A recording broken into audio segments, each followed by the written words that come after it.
Little story for you. Got TKO'd by my wife recently. That's a metaphor, obviously, hopefully, obviously. Getting over a cold.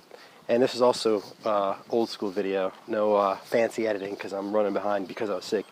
TKO'd by my wife. I had been saying for many weeks, because I hadn't been going to the gym, I was like, I gotta get back to the gym, but I know that I'm not going because I'm just not getting motivated. I'm not making the decision to get up in the morning and to do it and that kind of thing. And I was like, at least I'm owning that, right? I'm not being a victim. I'm owning the fact that I'm not going to the gym, and I have been falling out of my fitness regime.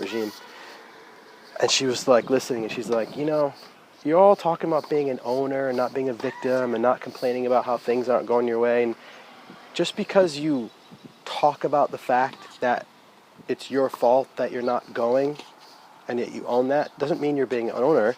You continuing to not change your behavior and make a decision and actually do it, you're still being a victim. And I was like,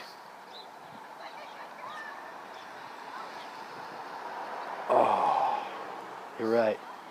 And I was so kidding myself. I thought because I had self-awareness about the fact that I wasn't going to the gym, and I knew why I wasn't going, and I was admitting it to myself that I was owning that.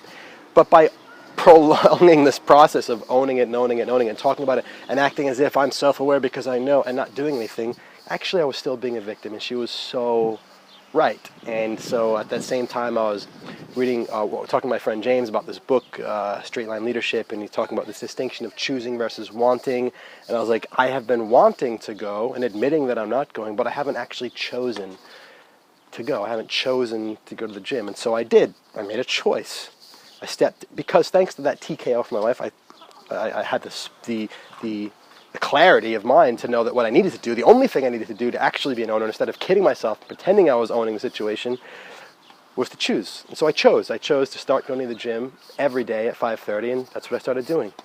And it's been great since, except for the fact that I got sick. And that's another part of the story, which I'll share in the next video. Much love.